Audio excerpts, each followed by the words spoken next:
chamo os painelistas. Então, o senhor Jordeci Souza, coordenador da CIST Nacional.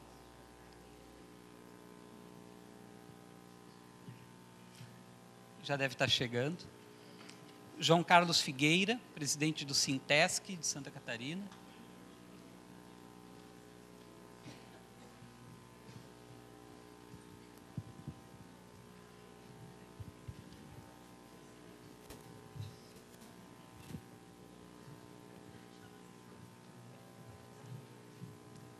Simone Hagemann, do Sindsaúde.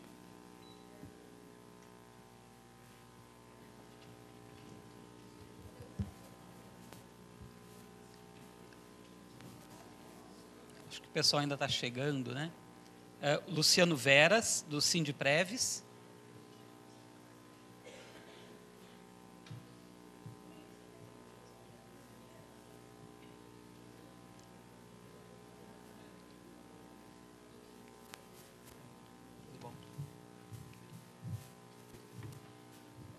Chamo também o Francisco Gilberto de Brito, coordenador do Sereste Regional de Blumenau.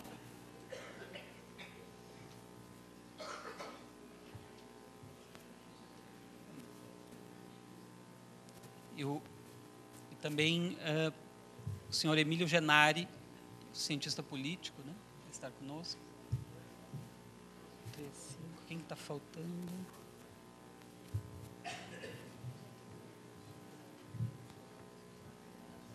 Jordeci, já chegou na plenária?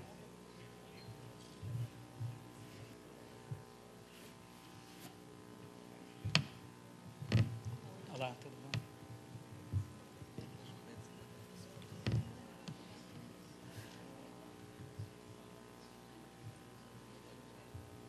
Então, eu dou início, né, às atividades dessa mesa.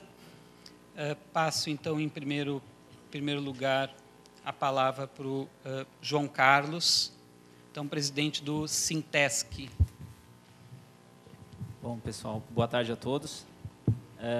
Primeiramente, eu gostaria de agradecer a Estela pela oportunidade, né, por ter me convidado para a gente estar falando um pouquinho sobre essa questão do papel do controle social, a importância do controle social. E também para falar um pouquinho, né, sobre a importância da participação de cada um do controle social, a importância não simplesmente da participação no momento da construção das ideias, mas também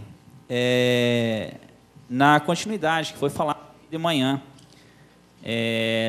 Na continuidade das ações, na participação da CIST, na participação da fiscalização e na contribuição das propostas para o trabalho do Sereste, nos Conselhos Municipais de Saúde.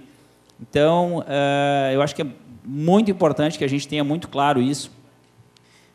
Muitas das pessoas que a gente vê aqui já são escoladas, e muitos falaram, já são escolados nessa questão de participação de conferências, e teve uma fala muito importante no último painel, que dizia o seguinte, né, que, verificando lá as proposições da terceira conferência, da qual eu participei também, se percebe que muita coisa se falou, muita coisa se discutiu, e a gente continua ainda falando as mesmas coisas e discutindo as mesmas coisas, e não anda, né? Então, eu me propus a vir aqui para colocar algumas situações, pontuar alguns pontos críticos nessas discussões do movimento social e do movimento sindical, que nós devemos esclarecer. Uma delas qual é o nosso papel de fato, o que estamos pleiteando de fato,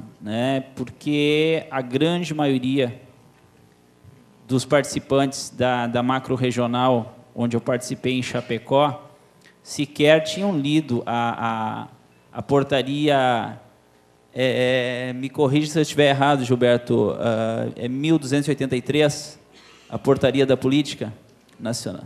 1823, desculpe. em 1823. A grande maioria sequer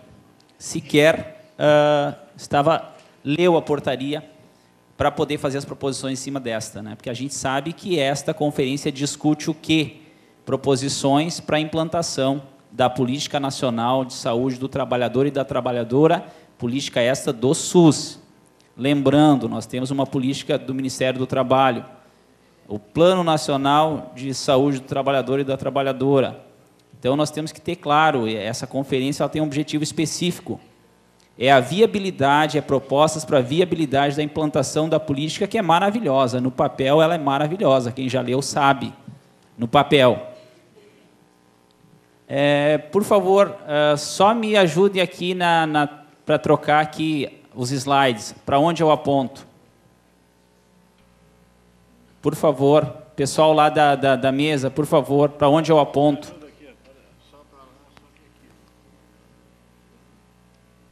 É o lado contrário. Obrigado. Obrigado. Então, assim, eu vou falar um pouco da importância do papel do controle social.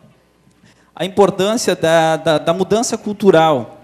Hoje de manhã, eu fiquei bem triste, até comentei com algumas pessoas que a gente conhece, fiquei chateado, quando eu ouço uma fala de alguém que compunha a mesa, que não sei se está aqui ou não, a representante da Procuradoria, quando ela fala dos casos, do descaso do próprio trabalhador com a sua vida, quando ela fala que o trabalhador é negligente no não uso do EPI, quando fala que a CIPA ia investigar acidentes e percebia da culpabilidade do trabalhador. Essa cultura tem que ser mudada imediatamente. Nós precisamos, quando alguém fala isso, nós temos que corrigir de imediato. Experimenta um de nós, e eu falo isso como trabalhador, que infelizmente a gente se vê como movimento social, movimento sindical, e muitas vezes eu vejo os servidores públicos, a gente tem que se ver como trabalhador, certo? Então nós temos que mudar essa cultura, porque se nós formos lá no ambiente de trabalho e colocarmos uma botina, uma luva, um óculos, um protetor ocular, um capacete, um cinto de segurança, e ficarmos lá 4 horas expostos a poeiras, a ruídos, ao calor, à fadiga. Isso 4 horas, estou falando de 4 horas, não estou falando 8 horas no dia, 10 horas no dia, todos os dias. E aí a gente vai entender um pouco do porquê que muitas vezes da resistência do trabalhador em usar o EPI. Então nós precisamos sair dessas falas, desses discursos que historicamente é o que faz nossa área seja o que é. O ambiente de trabalho mais humanista deve assegurar a todos os homens a possibilidade de encontrar no trabalho a satisfação e o próprio sentido da vida. O trabalho é necessário, a gente trabalha porque precisa. Às vezes, a gente ouvia discursos dos nossos pais, dos avós, dos tios. Essa juventude aí, eu trabalho porque eu gosto. Ótimo, então, por favor, trabalhe aí 1 mês, 2, sem receber o seu soldo, o seu salário. Não, nós não trabalhamos porque gostamos, nós trabalhamos porque necessitamos, é uma necessidade. E o trabalho deveria ser um meio de vida, deve ser um meio de vida e não um meio de morte. Não há prevenção de acidentes e doenças no trabalho sem educação e reeducação na cultura prevencionista. Que educação é essa? Nós precisamos fazer com que a sociedade veja o mundo do trabalho, se veja trabalhador, se veja parte do processo e parte da mudança. Uma crítica que a gente faz às políticas, por exemplo, a política de combate à dengue, né, de prevenção à dengue. Morrem 100, 200, hoje, vou falar de dados de 2010, se não me engano, foram 186 pessoas que morreram por dengue. E, claro, milhares de casos e focos e etc. Mas, no mesmo ano, morreram quase 3 mil, 2.980 pessoas por acidente de trabalho. Estou falando isso em 2010. 2.980 pessoas. E por que não se fazem campanhas de proteção ao trabalhador da mesma maneira que fazem com relação à dengue. Não deve morrer um brasileiro por dengue. Mas por que deve morrer tanta gente na busca da qualidade de vida, na busca do seu direito fundamental, da sua dignidade? Por quê? Por que as campanhas com relação ao acidente de trabalho é bem simples? É uma pergunta há uma resposta bem simples para isso. Que até a gente brinca, tem um companheiro nosso de luta aí que ele fala sempre, ele faz essa brincadeira. É que o mosquito é burro. O mosquito da dengue não é alfabetizado. Ele não entende nada de classe social. Ele pica o filho do senador, ele pica lá o presidente, o governador, o prefeito, todas as classes. Então precisa ser combatido. E o acidente de trabalho ele só atinge uma categoria, uma classe, que é a base, ou seja, os trabalhadores. Investir para quê? Fazer campanhas para quê? Não importa se morrem 3, 4, 5 mil trabalhadores. Qual é o problema? Repõe. E, infelizmente, é isso. O que é prevenção? É o ato de se antecipar as consequências de uma ação no intuito de prevenir seu resultado, corrigindo e redirecionando-o por segurança. Se percebemos que uma atitude do comportamento individual ou coletivo resultará em prejuízo social, é o caso dos acidentes e das doenças laborais, criamos leis preventivas desse ato. Cultura prevencionista, o que eu tenho a ver com isso? O que eu tenho a ver com isso, enquanto o acidente, a doença, a lesão está atingindo a família ao lado, o meu vizinho? Qual é o problema? Enquanto não bate a minha porta, não tem nenhum problema. E mais, pejorativamente, nós contribuímos, por falta de conhecimento, por falta de cultura prevencionista, nós contribuímos para a disseminação disso, quando nós dizemos que o fulano de tal está encostado na Previdência. Não é esse o termo usado em todas as regiões, todos os cantos do país? O fulano está encostado. Não. Conforme a 8.213, a 8.212 do custeio e do direito ao benefício, ele está num benefício previdenciário, porque ninguém que não pague o clubinho tem direito a isso. A Previdência Social é um clubinho. Tem uma carência de 12 meses, passou disso, meu amigo, está excluído. Então ele está gozando de um benefício. E como é que a gente diz? A fulana, o fulano está encostado. Já estou culpabilizando o trabalhador. E nós contribuímos para isso. Nós fomos educados a isso. Nós nem conhecemos a legislação lá que preceitua. E mais, diz assim, está encostado no governo. Uma grande mentira, né? Está encostado no meu bolso, no meu olerite no final do mês. Nós é que pagamos a conta. As empresas acidentam, o empresariado acidenta e nós pagamos a conta. Nós pagamos a conta das vítimas fatais, a aposentadoria que fica lá. Não é um dinheiro recebido do governo, é um dinheiro recebido nosso, do nosso suor, do nosso trabalho. Então nós precisamos mudar essa concepção, nós precisamos começar a nos revoltar com relação a isso. Refletir e discutir sobre a forma como a saúde do trabalhador e a segurança no trabalho tem sido tratada dentro e fora das empresas é essencial. O foco deve ser a valorização da vida e não apenas a obrigação legal, leis trabalhistas, portarias, decretos, normas regulamentadoras do Ministério do Trabalho. Então, nós precisamos nos informar, nós precisamos conhecer, nós precisamos entender e nos unir como controle social. O que o governo quer? Gastar menos com acidentes e doenças ocupacionais, onerar as empresas com mais tributos, maior arrecadação para o INSS, para a Previdência Social? O que as empresas querem? Redução de custos, economia com encargos, reduzir ações trabalhistas? E os trabalhadores? E o João sem braço ali? Proteção no ambiente de trabalho, segurança e conforto na realização das suas atividades? Como falar em segurança se eu não falo em conforto? Um trabalhador que fica 8, 10 horas com cinto de segurança, rasgando seu pescoço, rasgando sua virilha, incomodando. Dignidade. São questionamentos que nós, do controle social, temos que nos fazer e também ajudar a responder. Como eu vejo o mundo do trabalho? Ambiente saudável ou insalubre. É inadmissível conceber que alguém trocaria sua saúde e integridade física por alguns reais, que possivelmente gastará quando perder sua condição saudável. Às vezes o pessoal diz assim, no nosso meio, no âmbito da prevenção, não, mas nem fala em tirar a insalubridade do trabalhador, porque ele não vai aceitar, ele não aceita, ele vai brigar contigo, não, ele é mal informado. É isso, é essa mentalidade que o patronato quer. Se nós chegarmos e dissermos para o trabalhador e mostrarmos para o trabalhador que junto com aquela miséria, aquela mixaria que ele está ganhando a mais, vai vir um câncer, vai vir uma doença mental, com certeza ele ia dizer, não quero mais nem trabalhar aqui. Mas ele precisa ser instruído, precisa ser informado, precisa entender o que aquele adicional de insalubridade está pagando.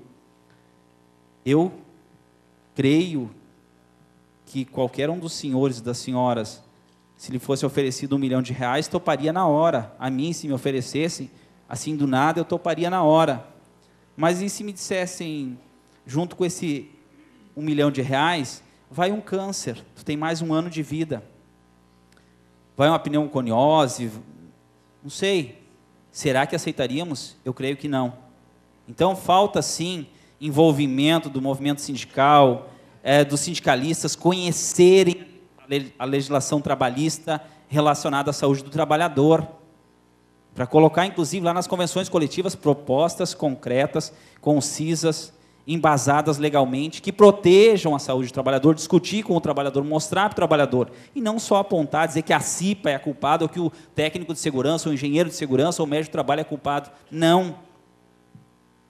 Nós temos que nos envolver. Como eu vejo o mundo do trabalho? Esse trabalhador está protegido?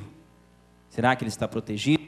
Será que todo esse aparato que só dificulta a sua atividade, na realização da atividade, que traz muitos transtornos, irritabilidade, e mesmo assim, será que ele está protegido? Deem uma olhada nessa cena. Como eu vejo o mundo do trabalho? Como eu me vejo no mundo do trabalho?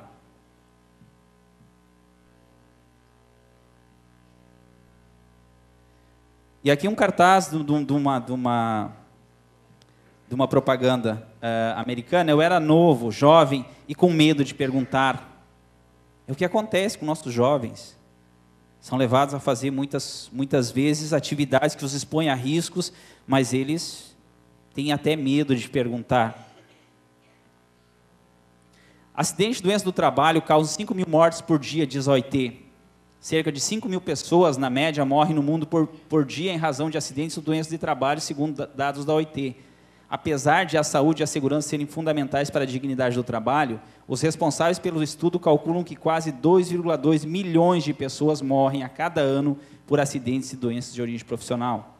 A triste realidade é que, em algumas regiões do mundo, muitos trabalhadores morrerão provavelmente pela ausência de uma cultura de segurança adequada, explica em um comunicado o diretor do Programa de Segurança e Saúde no Trabalho da OIT, Juca Takala. Esses dados aí são de 2008, então provavelmente nem é mais esse senhor que é o diretor do programa lá. Acidentes do trabalho são a maior causa de mortes no mundo. Dados da Organização Internacional do Trabalho mostram que só as causas naturais matam mais no mundo que os acidentes de trabalho. Então aqui tem alguns dados, né? Mortes no trânsito, cerca de 990 mil, por violência aproximadamente 560 mil, nas guerras algo em torno de 500 mil, por AIDS, que não ultrapassa o patamar de 310 mil. E ainda vemos tantas campanhas maravilhosas de prevenção da AIDS, que é outra doença, outro vírus burro, que não sabe nada de classe social. E no Brasil? Acidentes de trabalho matam 57 mil por ano no país. Os acidentes de trabalho e doenças ocupacionais matam no Brasil cerca de 57 mil pessoas por ano, de acordo com a estimativa da Organização Internacional do Trabalho. Sabe por quê? Porque quando aquele acidentado, quando aquele ônibus bate, quando aquele carro bate, quando aquela van, aquele caminhão bate, ele cai lá na porta de entrada como acidente de trânsito. E aí se fala em 45, em 55, em 100 mil mortes por ano, e a grande maioria, eu diria que 95%, são acidentes de trajeto, acidentes de trabalho. O número é 22 vezes maior que o captado pelas estatísticas oficiais da Previdência Social para os acidentes de trabalho fatais, tá? Ali a fonte da onde a gente tirou isso. O próprio Ministério do Trabalho reconhece que os números da OIT estão mais próximos da realidade brasileira que os da Previdência. Os critérios usados são científicos e acredito que estão corretos. A Previdência não capta os acidentes com os trabalhadores informais. Está havendo uma migração das atividades de risco para a informalidade, isso sem contar com a subnotificação crônica. Estamos trabalhando para aumentar as medidas de segurança. Disse tal, estamos trabalhando. Aqui uma estatística, né? Armas de fogo, 37 mil, acidentes de transporte, 35 mil, doenças hipertensivas, 30 mil, câncer de pulmão, 17 mil, câncer de estômago, 12 mil, câncer de mama, 9 mil, câncer de próstata, 9 mil, acidentes de trabalho, 57 mil. E não se fala nisso. Porque atinge o trabalhador. E os mortos-vivos. Aqui eu não vou ler todo, mas alguns relatos, né? Roberto José de Oliveira, depois o pessoal que quiser essa apresentação, a gente disponibiliza ali. Né? Um acidentado, outro acidentado, outro acidentado, outro acidentado. Esses são os mortos-vivos, que junto com aqueles acidentes, vêm problemas, sequelas para o resto da vida, de ordem física e de ordem mental, e nós pagamos a conta. O que é o controle social? O controle social é o controle exercido pela sociedade sobre o governo. Nós sabemos disso. Por meio do controle social, a sociedade é envolvida no exercício da reflexão e discussão para a politização de problemáticas que afetam a vida coletiva. O controle social é a integração da sociedade com a administração pública, a integração, com a finalidade de solucionar problemas e as deficiências sociais com mais eficiência. Isso só é possível porque a sociedade hoje está mais interessada e ainda que sofram com essas deficiências, são as mesmas que buscam as soluções. Será que nós estamos participando daquilo que nós criamos na terceira conferência? Assiste o Sereste, o Renasce, será que a gente está fiscalizando, participando, atuando, cobrando? Foi o que o doutor falou e várias outras pessoas falaram aqui. O papel do controle social na saúde trabalhadora, a participação das organizações de trabalhadores urbanos e rurais, hoje se dá por intermédio das instâncias de controle social do SUS, conselhos gestores dos Serestes, CISTES, Conselho de Saúde Municipal e Estadual, Conferências de Saúde, que é o que está acontecendo aqui, sindicatos, federações, confederações, centrais sindicais, associações de trabalhadores adoecidos pelo trabalho. O controle social é entendido como a participação dos trabalhadores e das suas organizações. Participação dos trabalhadores. Será que há participação dos trabalhadores? Será que de fato existe a participação dos trabalhadores? Ou nós nos tornamos senhores? E é triste de ver que muitos do controle social, que se dizem defensores dos trabalhadores, muitas vezes há mais de uma década não entram mais no ambiente laboral, não laboram mais e não sabem de fato como está o mundo do trabalho de hoje. Muito bem, o controle social é entendido como a participação dos trabalhadores e suas organizações, na identificação de demandas, planejamento e estabelecimento de prioridades, na formulação, proposição e adoção de estratégias de enfrentamento de problemas, no acompanhamento, avaliação e controle da execução das políticas de saúde e na aplicação de recursos. E uma dos itens importantes, das propostas que vocês vão criar amanhã, e eu espero que vocês leiam a política Nacional de Saúde do Trabalhador e Trabalhadora, hoje à noite, pelo menos são só 14 páginas, um texto maravilhoso, fantástico, mas que não serve para nada, se não o entendermos, se não nos apropriarmos deles. E mais, e coloquem lá nas propostas amanhã, que isso seja disseminado para a sociedade, e não a propriedade de alguns, que os trabalhadores, de fato, nós, trabalhadores, saibamos quais são nossos direitos, porque senão de nada adianta vocês estarem aqui, é perda de tempo vocês construírem algo que não reflita a realidade do mundo do trabalho e não disseminem depois, de nada adianta. João Carlos, mais 2 minutos. Ok, muito bem, parceiros nas ações intersetoriais. A portaria, então, 1823. Aqui os considerandos da portaria, eu coloquei porque é importante, né? Lá nos considerandos a gente já vê qual é o intuito da política. O documento orientador, que eu acho que a grande maioria de vocês recebeu, da comissão, determina claramente no eixo 3, no eixo 2 ou 3, não lembro qual deles que é esse, mas tem lá, cada eixo tem as suas diretrizes, 2, né? Cada eixo tem as suas diretrizes, ele esclarece mais ou menos qual é o tema, a temática que vocês devem debater. De que forma vocês têm que construir, não adianta trazer propostas, e nós temos que entender isso. Esta é a política do âmbito do Ministério da Saúde, do SUS.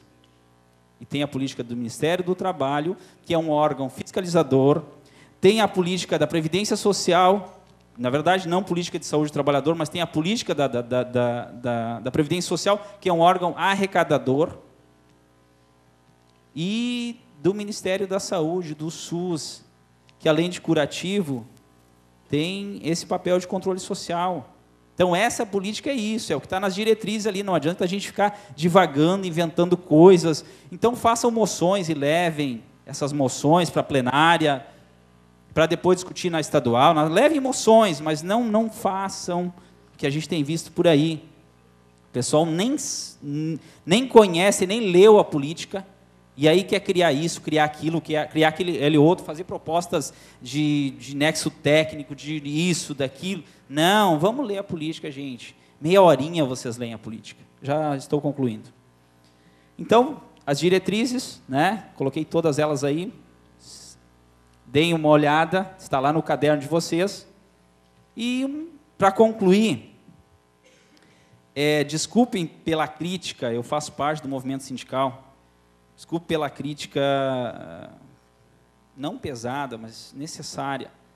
Nós precisamos pensar como estou vendo a senhora que está trazendo o café ali, a trabalhadora, o pessoal que está filmando ali, os trabalhadores. Nesse momento, nós não somos trabalhadores. Aqui, nesse momento, não somos trabalhadores. Ali estão os trabalhadores. Qual é o olhar com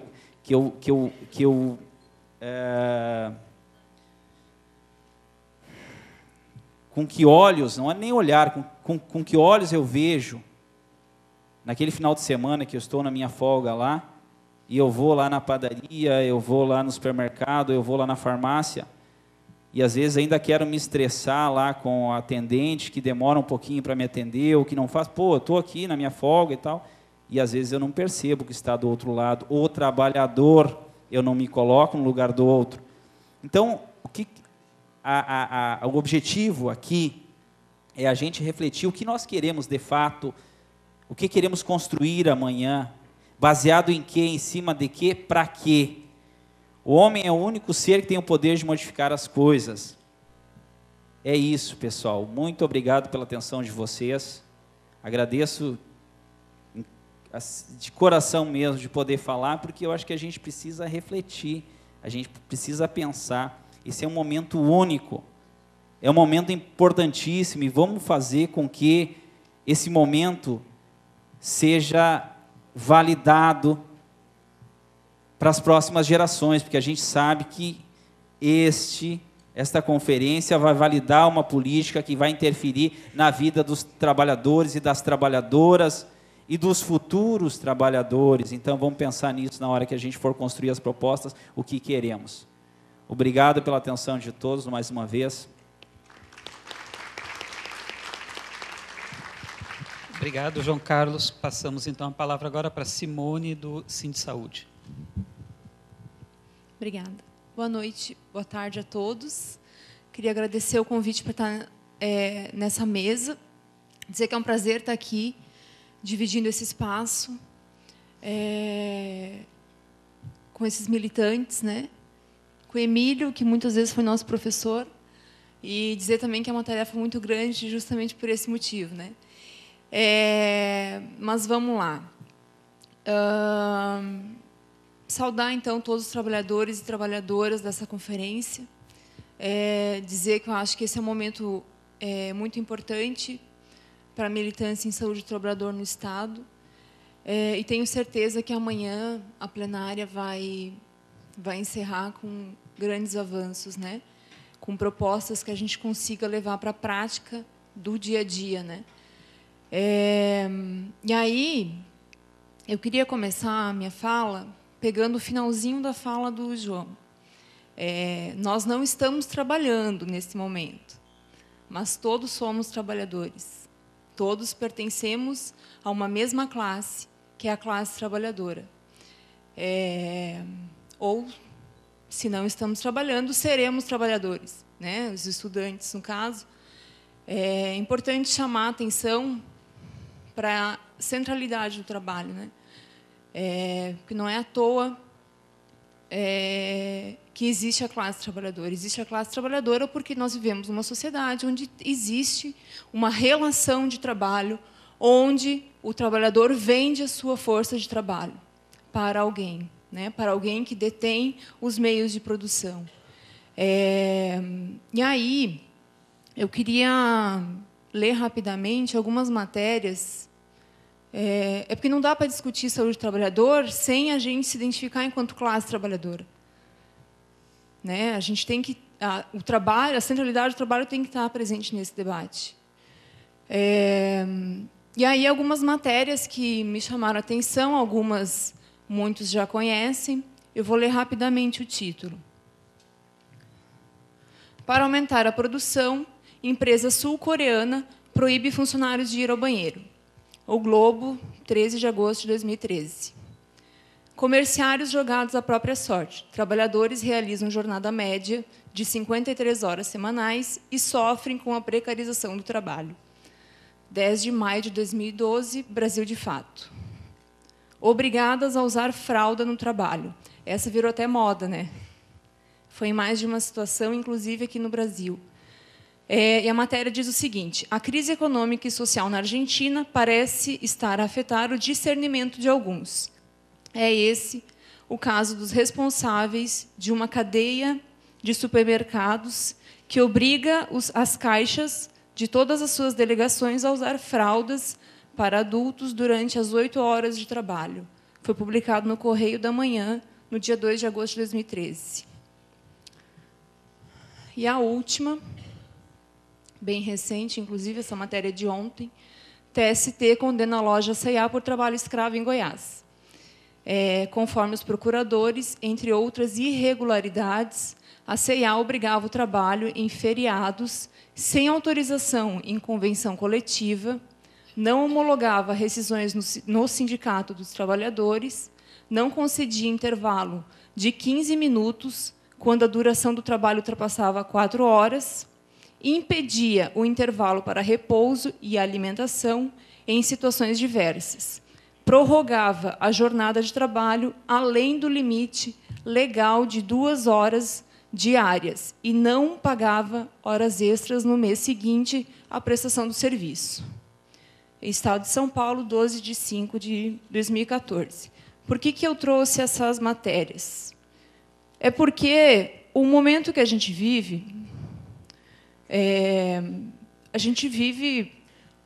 um momento de crise do capital, né? Nós não estamos mais num estado de bem-estar social, onde a classe trabalhadora conseguiu arrancar os direitos, né? Alguns, inclusive, na nossa Constituição. A gente vive um momento de crise que se aprofundou em 2008, mas que continua até hoje. E não tem uma perspectiva de encerrar, pelo contrário, a tendência é que, depois da Copa do Mundo, a classe trabalhadora venha pagar essa conta mais uma vez, né? E aí, essas matérias elas ilustram muito bem esse momento, que é o ser humano, a força de trabalho colocada para a manutenção dos interesses do capital e para a manutenção da produção do capital, né? E daí não interessa a necessidade humana de ir ao banheiro, ou a dignidade humana da pessoa a ponto de obrigar ela a usar fralda. O trabalhador se torna descartável nesse conjunto, né? E a gente vive no Brasil o avanço dessa política, da política neoliberal, a fase imperialista do capitalismo, né? A gente vive isso no nosso país e é nós, trabalhadores, que estamos pagando essa conta mais uma vez. Não é à toa, né, o avanço da exploração, a diminuição dos direitos, a necessidade do capitalismo de expandir os novos mercados. E aí não tem limite. Enquanto o trabalhador estiver produzindo, ele vai servir. E, ao mesmo tempo, eu acho que a gente tem que avaliar o movimento sindical no Brasil. Queria trazer umas questões que eu acho fundamentais, que é resgatar da onde que veio, qual é a herança do movimento sindical no Brasil. Né? O movimento sindical no Brasil atual nasceu... nós somos herança de Getúlio Vargas. E aí não foi a classe trabalhadora que construiu esse movimento sindical. Não, a gente vive, até hoje, um movimento sindical tutelado pelo Estado. É o Estado que autoriza a criação do sindicato, é o Estado que registra aquele sindicato e é o Estado que financia esse sindicato. E aí eu ouvi uma frase, essa frase não é minha, mas eu achei o máximo. Uma frase lá do Sul, que diz que quem paga o gaiteiro escolhe o vaneirão. Não é isso? Mas na prática é isso que a gente vive, né? O Estado financiando os sindicatos, decidindo qual é o sindicato oficial e que, portanto, vai negociar por aqueles trabalhadores. É esse o quadro de sindicalismo que a gente tem. Mais do que isso, nos anos 2000, essa política, desde os anos 2000, essa política tem se aprofundado. No momento em que as centrais sindicais passam a ter participação no imposto sindical, ou seja, o governo divide o imposto sindical com as centrais sindicais credenciadas no Ministério do Trabalho, foi onde a gente teve essa grande pulverização da classe trabalhadora no Brasil. Nós somos 12 centrais sindicais. Nós temos 12 centrais sindicais no Brasil hoje, a maioria delas hegemonizada por alguma força política e que a gente não consegue reunir as 12 para conversar.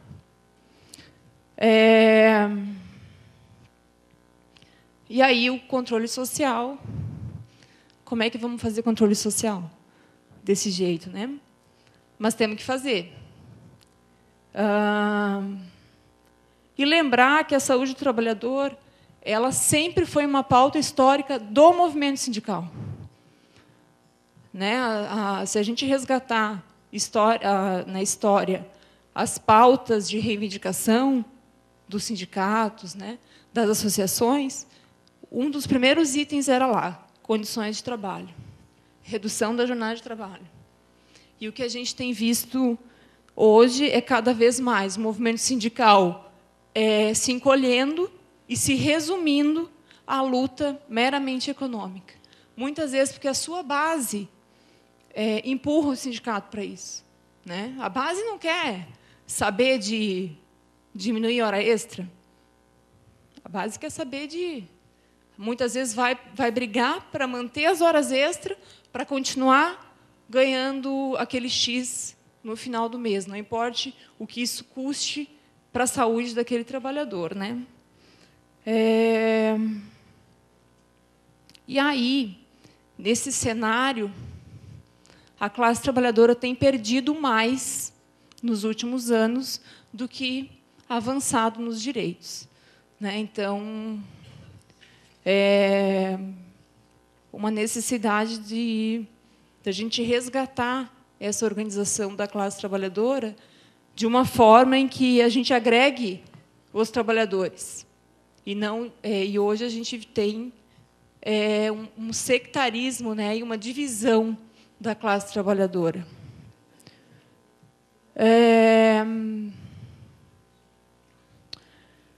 E aí eu acho que a gente tem algumas tarefas, né? Acho que o movimento sindical tem... Está dando tempo? Já estou concluindo.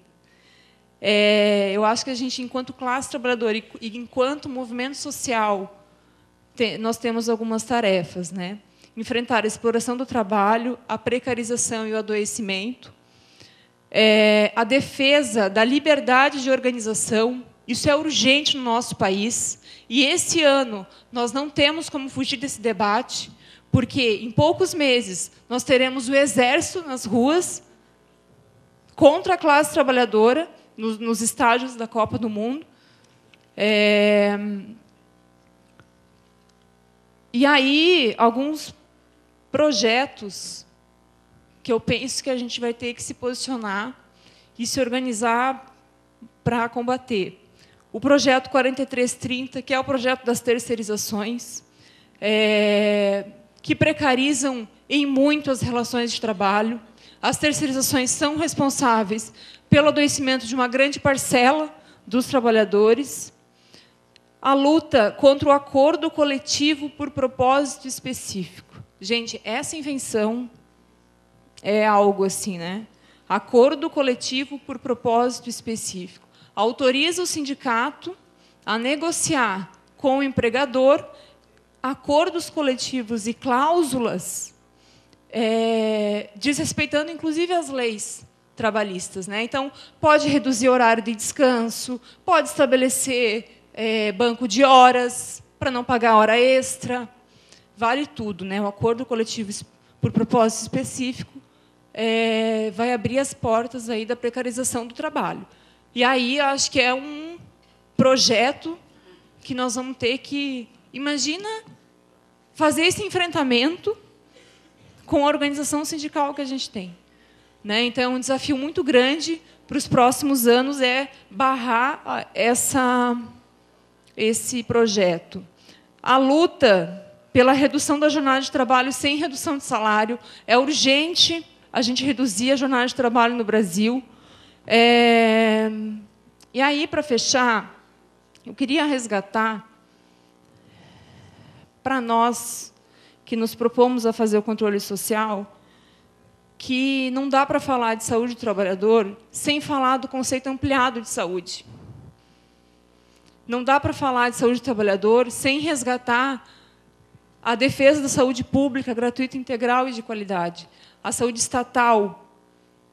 E aí, dentro do que a reforma sanitária propôs, ela traz esse conceito ampliado de saúde. Que saúde não é só a ausência de doenças. É também a vida digna, a alimentação saudável, acesso a transporte, à cultura, ao lazer, à segurança, acesso à terra. Isso é o conceito ampliado de saúde. E nós, enquanto movimento social, nós temos que resgatar cada vez mais resgatar esse conceito, para a gente parar de defender meramente aquela política específica e a gente começar a lutar por uma política mais ampla de sociedade. Por uma vida digna, né? Na verdade, é isso, assim, não dá para inventar a palavra. Enfim, acho que é isso. Tinha algumas outras questões, mas eu vou deixar para o debate. Obrigada.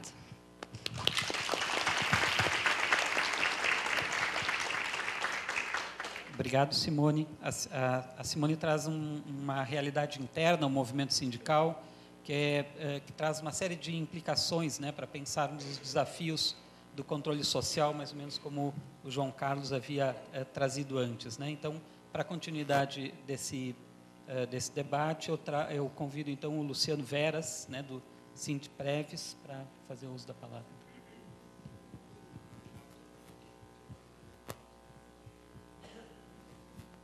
Obrigado, Carlos. Bom, primeiramente, eu quero agradecer a organização do evento pelo convite, né? Me sente honrado em estar aqui. Não é à toa que essa conferência é de seu trabalhador. E é legal que a Simone tenha falado que a gente tem que se centrar nesse tema e centrar bastante nessa questão do trabalho, porque, afinal de contas, a gente não vê conferência de saúde do patrão, conferência de saúde do empresário, né? Parece que o adoecimento do trabalhador é diferente do deles, né? Quer dizer, o mineiro morre de uma doença diferente do que o patrão lá, o dono da mina, né? Claro, então a gente tem que começar a falar bastante sobre isso e a se aprofundar um pouco nessa questão. Bom, eu sou servidor público federal, mas eu já estou aí na área de saúde e previdência de uns 20 anos, mais ou menos. Eu tenho 43 anos, esses 48 mais ou menos foram na saúde estadual e 11 anos agora eu estou no INSS, né, como servidor público federal, atuando lá. e diretor do sindicato, né, da Previdência e Saúde, né, abarca os servidores federais do INSS, da Saúde e da Anvisa. Começar assim dizendo que a gente falou muito aqui sobre o serviço público, né? A gente estava falando das questões sobre o trabalhador, somos todos trabalhadores, mas foi até feita a pergunta, quem é servidor público? Eu até perguntaria, quem não é servidor público? Porque tanta gente levantou a mão, tem alguém que não é servidor público? Tem um pouquinho ainda ali, né? Pois é. Bom, então, assim, só para quem não é, de repente até quer ser, né? Tem ainda essa inspiração, eu vou dizer para vocês, em termos de saúde do trabalhador, o negócio está feio demais, gente, está horrível, entende? Para quem está dentro já está feio, para quem está fora, então, e vai entrar, vai ver que o negócio ainda é pior. A gente está órfão, né? O serviço público, de uma maneira geral, está órfão, existe o RENAST, né? E o Serviço Público Federal agora, depois de uma luta árdua, política, sindical, etc., começou a tentar ensaiar algumas ações. Foi criado o CIAS, né, para tentar suprir algumas coisas, mas ele está limitado a exercício laboral, a tentar... O Kleber até deu uma pincelada a respeito disso, né, não vou entrar muito nessa questão. A gente está realmente à margem, assim, né, o governo não cuida do seu trabalhador. Então, como é que a gente pode exigir serviço público de qualidade se o governo que tem esses trabalhadores não cuida deles? Como é que ele vai cuidar dos outros ainda, né? Não cuida nem dos seus. Eu, quando entrei no INSS, eu me lembro bem, foi em 2003.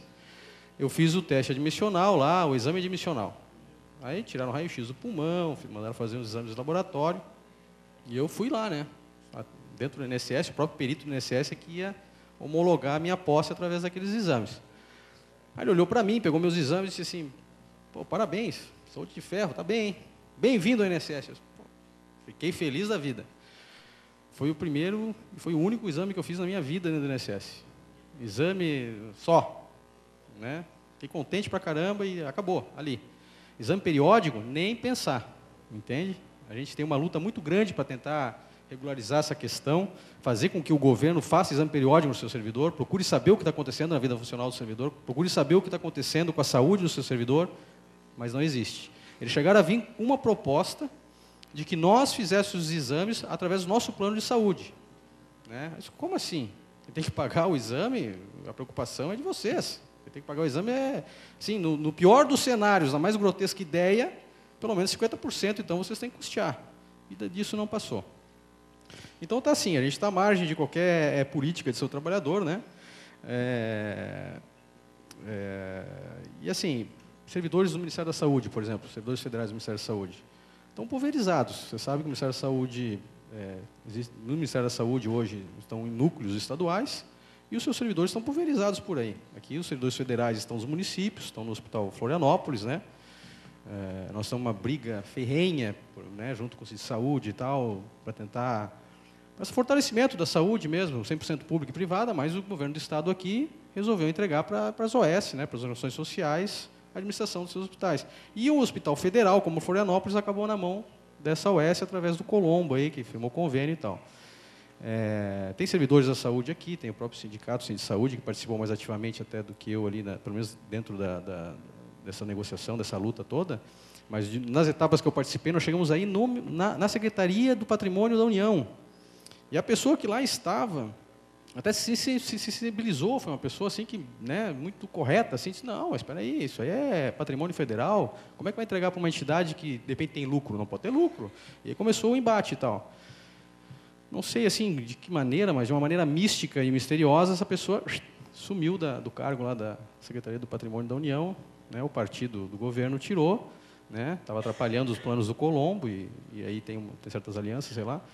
Enfim, entrou outra pessoa e liberou, e hoje a OS está lá cuidando. Eu só vou dizer assim, eu não vou entrar nessa questão, tem mais coisas aqui que eu quero mostrar para vocês, mas espero que todos fiquem bem, que ninguém precise de hospital, mas se precisar, né, se alimentem direitinho, se cuidem, mas se precisar, né, na ambulância, perguntem para o motorista, está indo para o Hospital Florianópolis? Se ele disser, estou curado, estou bem, estou tudo certo, não precisa me levar. Não vão. Porque a coisa lá está feia. O negócio lá, administrado por SOS, a gente ouve absurdos. Está até estudando uma maneira de ver como é que a gente vai fazer para salvar a comunidade dessa questão. Bom, aí a gente fala saúde e fala sempre 10% do PIB, não sei o que e tal. Legal. Assim, gente, teoria econômica básica, né? PIB, Produto Interno Bruto. Quem é que aumenta esse bolo? Quem é que faz crescer o PIB? Né? O PIB é, vamos dizer assim, a grosso modo, o conjunto da riqueza do país. Né? Conta corrente, contas, balanço comercial e tal, circulantes. Mas, enfim, o PIB em si quem faz, é o Produto Interno Bruto, é o conjunto de riqueza, a somatória da riqueza do país. Quem produz riqueza, gente, é o trabalhador. Não sou eu que estou falando, isso é teoria econômica. Quem produz riqueza é o trabalhador. Então, se a gente engorda esse bolo, por que a gente não tem direito a uma fatia maior? A gente tem que começar a se conscientizar disso. Né? É 10% para a saúde. A gente fala em prevenção também. Saneamento básico no orçamento, quase 50% desse bolo, quer dizer, metade desse bolo está indo para o setor financeiro, pagamento de dívida. Saneamento é 0,0 alguma coisa lá, não sei o quê. Saneamento não é prevenção? Então nós vamos botar 10% na saúde, mas e na prevenção? Saneamento básico é a prevenção. Né? Temos que brigar por prevenção também. Então a gente tem que começar a discutir essas questões. Na Anvisa o problema é pior, né? O problema também está, nós temos aí aeroportos sem pessoas, sem agentes, portos aí com pessoas fazendo plantões ininterruptos. Quem tem em aeroporto, às vezes tem um agente fazendo plantão ininterrupto, e a gente está vendo o que está acontecendo. Gente morrendo aí por usar alimentos proibidos, suplementos alimentares, medicamentos que não são permitidos. Na Copa, gente, preparem-se, porque vai entrar de tudo. O negócio é feito por amostragem. Não tem gente para fazer fiscalização na Anvisa. Então, o drama é esse aí. Como é que fica um trabalhador desse em termos de saúde? Os caras estão estressados, é burnout, é tudo, não tem o que fazer. No INSS, a gente está naquela coisa da gratificação de desempenho. Né? Isso foi instituído aí, em grande parte do serviço público, gratificação de desempenho, e o pessoal tem 70% mais ou menos do seu salário, né, do seu vencimento, do total de rendimento, vamos dizer assim, preso numa gratificação de desempenho. Então, tu trabalha que nem um cão, porque se tu não atingir desempenho, tu pode ficar com 70% menos do teu salário. Né? O aposentado, quando se aposenta por causa dessa gratificação, com 50% menos do que ganhava na atividade. Então, não tem paridade. Isso está gerando uma briga muito grande. Então, o que o sindicato viu? Bom, nós vamos ter que assumir essa briga. Nosso pessoal está doente, nós começamos a ver que, pela primeira vez, nas assembleias e nas reuniões da categoria, o pessoal não estava preocupado com dinheiro. Eles não vinham dizer, olha, nós queremos aumento, nós queremos a reposição da inflação, nós queremos ganho real de tanto. O pessoal começou a procurar o sindicato e disse assim, eu não aguento mais. Eu não aguento mais. O pessoal começou a chorar, começou a se desesperar. E nós criamos, então, um departamento de saúde do trabalhador. Nós assumimos para nós aquilo que talvez fosse o papel do patrão. E não dá para ser amador nessa área. Não dá para ser amador nessa área. Então, a gente temos aí diretoras do departamento aí presentes, contratamos uma psicóloga, a Elisa até, né? E começamos a acompanhar isso aí de perto.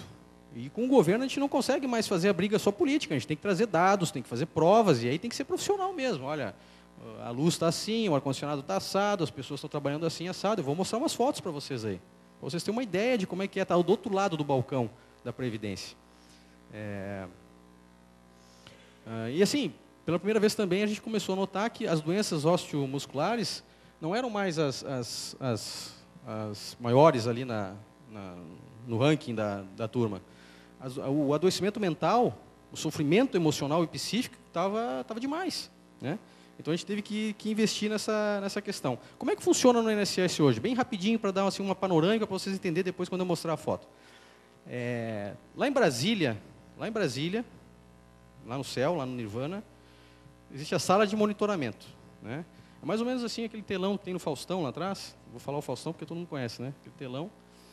E aquele telão acompanha o Brasil todo. Então, se eu estou aqui em Florianópolis atendendo uma pessoa, lá em Brasília eles sabem quanto tempo eu estou parado atendendo essa pessoa, no momento que eu encerro o atendimento dessa pessoa, quanto tempo eu demoro entre encerrar esse atendimento e chamar o próximo.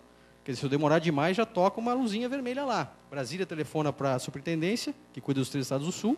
Os 3 estados do Sul, a superintendência telefona para a gerência, que é a região, e a gerência telefona para o chefe da PS. E já senta ali a mijada. Como que tem o segurado aí esperando tantos minutos? Como que esse servidor está demorando mais de 6 minutos para chamar o próximo? O que está acontecendo? É nesse nível. Então, quando tu entra lá na sala de monitoramento, tem a impressão que está na NASA. É o centro de controle de Houston lá. É um troço louco. É um troço maluco. E assim, então, tu tem 70% do teu salário amarrado numa gratificação de desempenho. E tem um monitoramento geral desse. Quando tu vai sair da tua mesa, imagina eu aqui atendendo, e vocês são segurados numa agência do INSS. Cada um está com a sua senha, Tem 3 cadeiras vazias aqui, porque não tem concurso público, né? Então tem 3 computadores vazios, estou eu e estou o Carlos. Quando eu saio dessa mesa aqui para ir no banheiro, metade aqui já começa a ficar nervoso. Começa a úlcera, já começa a bater. Como é que o cara vai sair? Pô, eu estou aqui esperando, só tem mais um lá, cadê os outros 3? Esses caras não trabalham, são os vagabundos, etc. E tal. Aí eu já saio preocupado com o Carlos, eu tenho que ir no banheiro, mas como eu quero tomar café, então eu já pego o café e já vou para o banheiro e já encaminho tudo de uma vez só. É assim. Parece brincadeira, mas não tem. Vamos, já tocamos tudo de uma vez só. Teve chefe que de férias, eles acompanham pelo computador lá, através dos programas, de férias, ele acompanhava a agência dele. Tinha substituto lá, mas ele estava na casa dele ou na praia, eu sei lá fazendo o quê, e estava lá olhando. Pô, esse cara demorou a chamar, eu vou chamar por ele. Ele ia lá e chamava uma senha. Eu estou aqui descansando, estou fechando o processo que eu acabei de fazer, vou falar com o meu colega assim, olha, eu fiz aqui e tal, eu não sei se está certo. Tu acha que está certo? Eu acho que está certo, porque realmente o cara disse isso e tal. Daqui a pouco senta alguém na minha frente. Peraí, meu amigo, não lhe chamei ainda, não terminei o processo. Não me chamou, está aqui, ó. O chefe que estava de férias chamou. Disse, pô, mas o troço é fantasma, né? O negócio um negócio espiritual, né? É mediúnico o negócio aqui. Então, assim, seria cômico se não fosse trágico, tá? Mas a pressão que os trabalhadores do INSS vou dizer de uma maneira geral, o público tem, é um troço desumano, assim, é desumano. Isso foi mostrado numa reunião ministerial há 1 ano, 2 atrás, para Dilma. Quem esteve lá, essa sala de monitoramento, sistema de gestão e tal, quem esteve lá disse que ela teve orgasmos múltiplos. Uma coisa assim sensacional. Ela disse, é isso que eu quero. Então, o INSS hoje é um laboratório, né? E em breve todo esse tipo de gerenciamento de gestão, de controle do trabalhador, tempos de movimentos, escambau, vai estar aí voando aí pelos outros órgãos, tá? Luciano, mais 5 minutos. Tá certo, obrigado. Eu queria que pode botar as fotos ali rapidinho, então, que estamos muito tempo. Ó, isso aí é uma das agências que como a gente tem que fazer o controle social e a gente tem que tomar para a gente essa questão, então a gente começou a ir atrás. Isso aí eu mesmo tirei essas fotos numa agência que a gente foi visitar. Eu não vou dar nomes aos bois aqui, né? Isso aí para vocês verem, assim, essa agência tinha a Secretaria de Saúde junto, posto de saúde, e aí tinha algumas áreas que estavam meio, não estavam muito bem, a Secretaria de Saúde foi para um outro local, ali também no prédio, mas a gente foi visitar, né, porque atravessava uma porta, estava aí, ó. Então, assim, em termos de risco biológico e tudo, era isso aí, ó, cupim, né, pode passar, olha aí, ó, né, isso aí é uma agência do INSS, pode passar. Isso é um banheiro, ó, show de bola. E tá vendo que é um banheiro usado, tá? Pode ver que, olha ali é o piso e tal. Ó, e está sendo usado, né? Tá vendo que não é uma coisa que eu não tirei uma foto do banheiro lá da construção, não. É um banheiro, pode passar. Isso aí é o teto, né? Ventilação, tudo exposta, né? Ar-condicionado, ventilação, tudo ali. Aí tem pombo que entra, enfim, pode passar. Essa é a canalização. Esse é o teto também, a canalização da área que estava na... Pega uma parte do INSS, pega uma parte do posto de saúde, a canalização exposta, né? Ali a umidade e tudo mais, pode passar. E são cadeiras, ó, cadeiras que foram compradas com dinheiro público por INSS. E, não sei por que, cargas d'água, não conseguiram tirar o mobiliário antigo, ou pelo menos as cadeiras antigas, e estavam lá empilhadas. Deviam estar muito tempo lá empilhadas, porque olha o tamanho do pó, toda a sujeira que está em cima. E o servidor e o segurado precisando dessas cadeiras para poder... Todo mundo ruim aí da coluna, enfim, está aí as cadeiras. Essa é a parte de arquivo. Um dos arquivos da Receita, sabe que a Receita Previdenciária saiu, né? Foi para o Receitão lá, só ficou área de benefício com o INSS. Então, esse é um dos arquivos da Receita, que às vezes tem que ser consultado, mas como ela não está lá, então vamos botar num canto, e aí esse é o canto que o pessoal às vezes tem que ir, né? Bem salubre, como vocês podem ver, para consultar algum documento. Esse é um arquivo, né? Esse é um arquivo. Na agência, o arquivo estava nesse estado, pode passar. Aí, ó. Por quê? Porque ele ficava perto do corredor e algum segurado acendeu o cigarro e tal e jogou a bagana por cima. E aí não tinha vidro, fica tudo assim, não tem vidro nas divisórias, quer dizer, está tudo exposto. Podia ter pego, matado todo mundo, mas pegou nos processos ali, né? E aí pode passar. Ó, não toque no processo. Bom, nem que me pagasse eu queria tocar um troço desse. Não precisa nem botar aviso. Pode... Aí é legal, ó, tá vendo? Para não dizer que o INSS não tem reciclagem, ó, tá aí, ó, lixeira de reciclagem do INSS. Pode passar.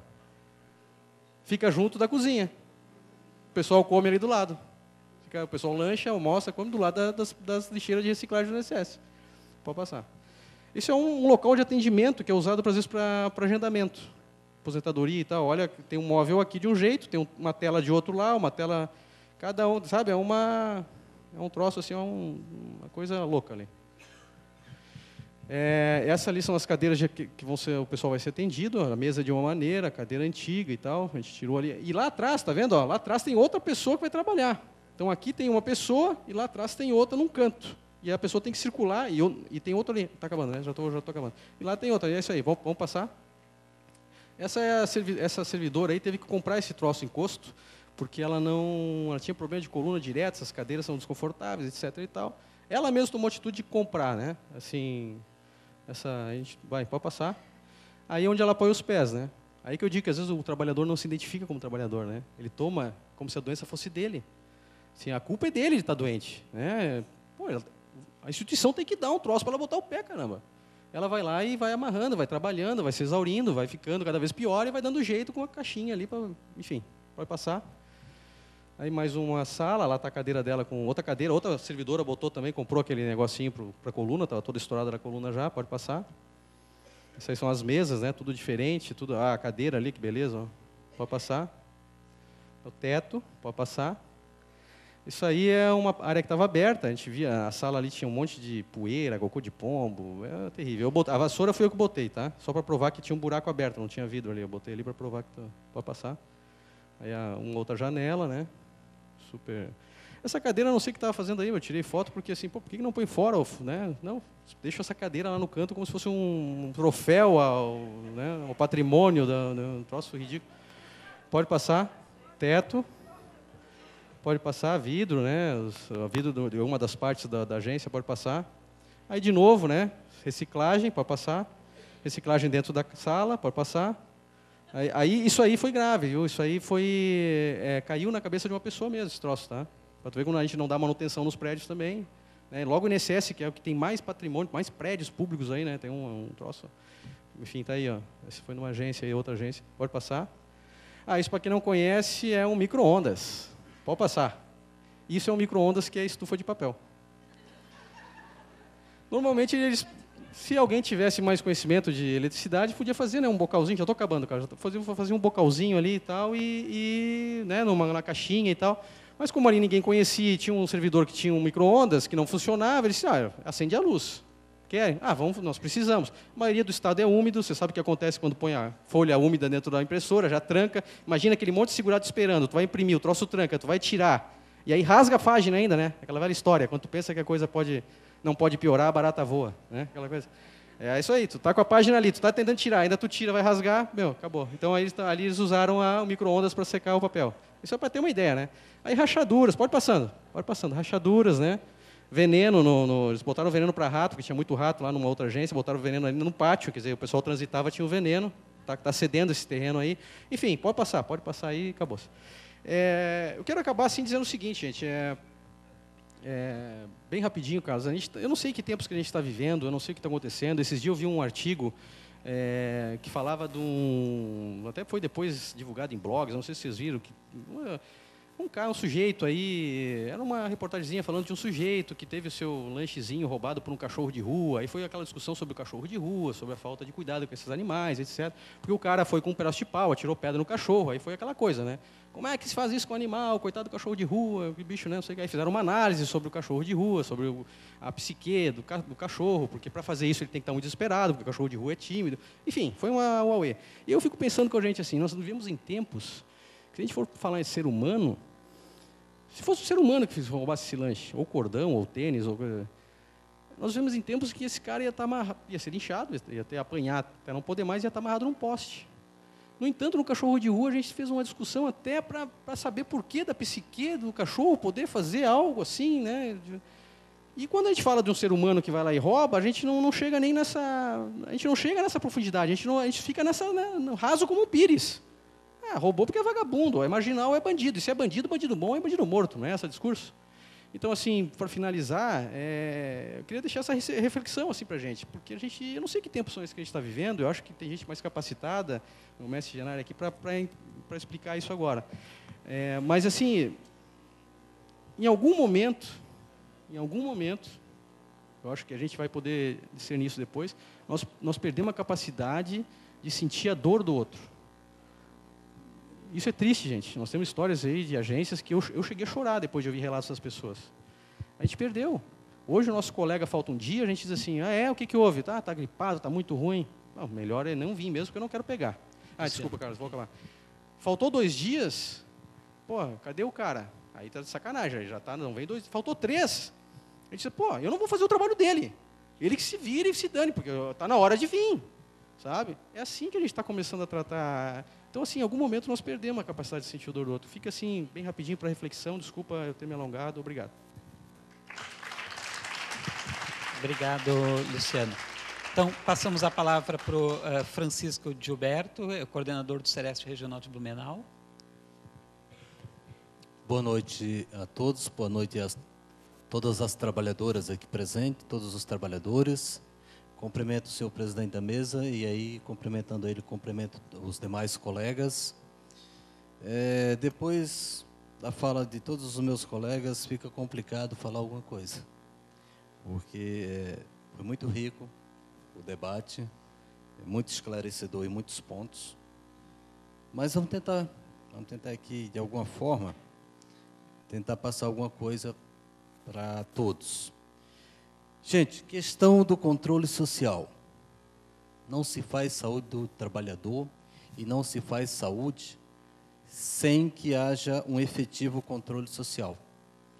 Está previsto na lei, todos nós sabemos disso, na Lei 81/42, que o controle social se dará através do Conselho Municipal de Saúde e através das conferências de saúde, que é o que está ocorrendo aqui nesse momento, né? Esse espaço democrático. Porém, o controle social tem que aprender a se apoderar do seu espaço,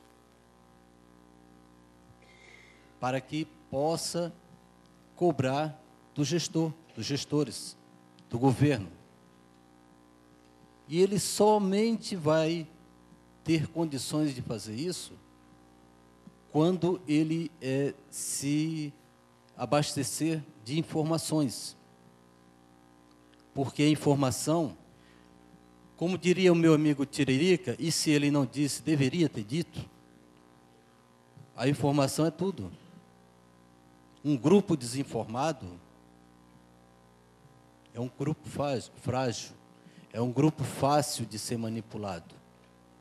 Então, controle social, ele deve existir e eles têm que estar devidamente informado.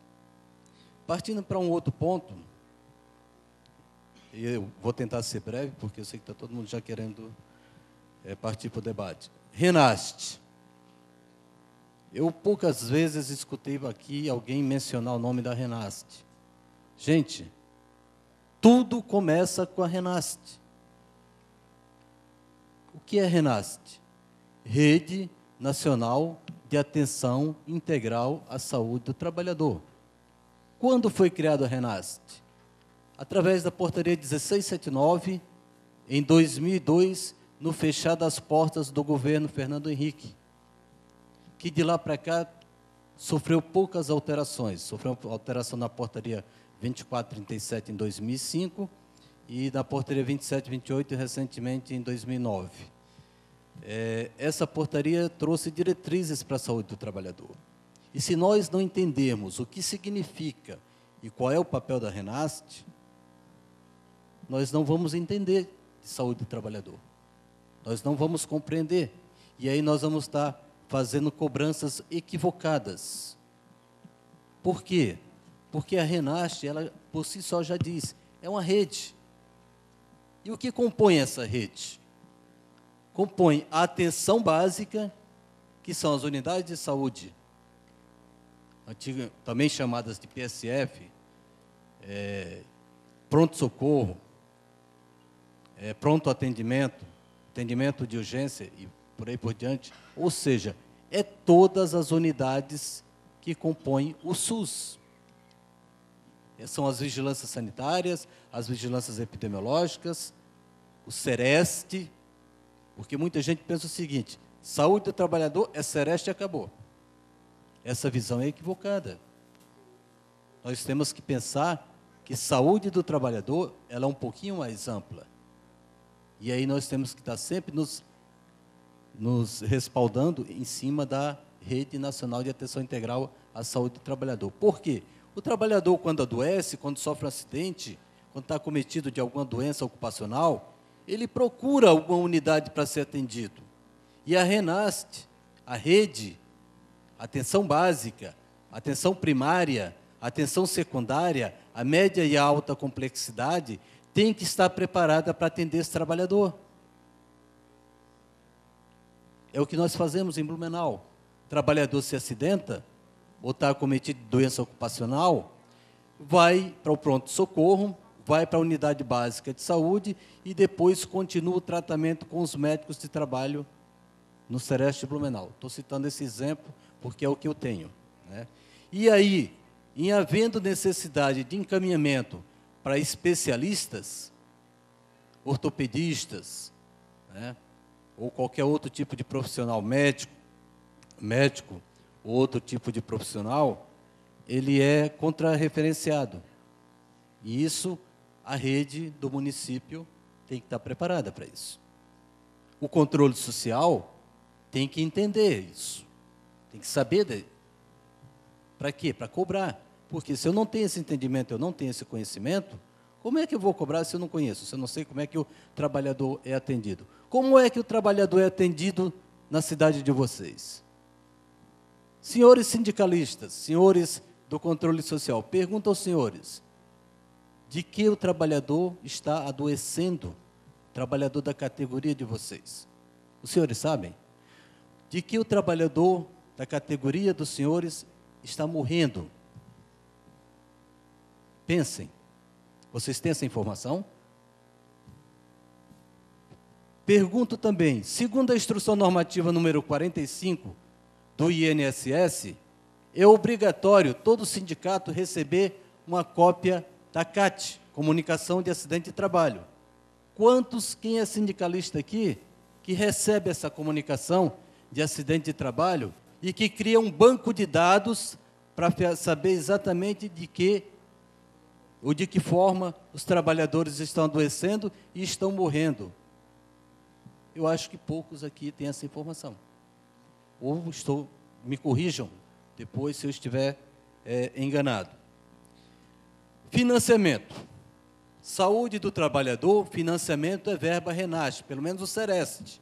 Atenção básica é através de outra portaria. Meu amigo Roque, que ainda se encontra aqui, existe uma portaria 204, o qual define o repasse de verba em 5 blocos. Atenção básica, média e alta complexidade, farmácia, SUS e a outra que eu não lembro agora de cabeça. Então, a nossa verba do RENAST cai dentro da média e alta complexidade, né? E aí, cada um que dá o destino que acha que tem que ser dado. Porém, nós temos que entender que a verba da RENAST serve sim para estar financiando esse tipo de evento que está ocorrendo aqui. Serve sim para estar financiando capacitações. Serve sim para estar financiando todo tipo de ação de saúde do trabalhador.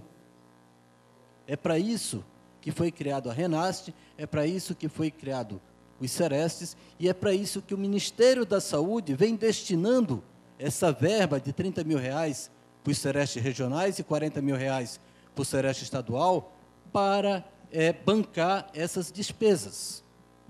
Então, muito bem entendida essa questão de financiamento. Deixa eu ver alguma coisa que eu tinha mais aqui a falar, para tentar encurtar o máximo possível.